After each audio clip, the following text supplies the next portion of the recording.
لێرە ئیش لە و لێرێ هەموو کوردستانی ئیش هەیە یعنی گەوگەنج حەز لە ئیش هەبێ لۆ ئیش نییە یعنی ئێستا حکوومەت کەتی زەرفێکی زۆر زەحمەتە ئەمن یعنی هەموو ملەتی کوردستان گەرەک زۆر ئالیکاری لە هەف بکەن ئەو شتانە بکەن ناما بێژە حکوومەت وسایە گەرەک هەموو ئالیکاریە لەگەل هەف بکەن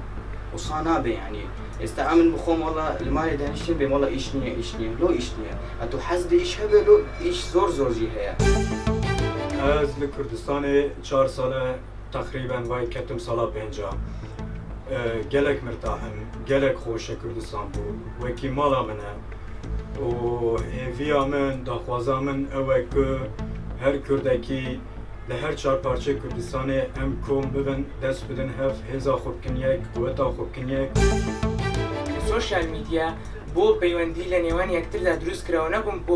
نەبووم بۆ ئەوە دروست کرابێ کە پڕۆپاگەندە مەم حیزب بوو ئەو حیزب بکەین هیوادارم ئەم دیاردەی لە ناو گەلی کورد نەمێنێت و ئێمە ژۆ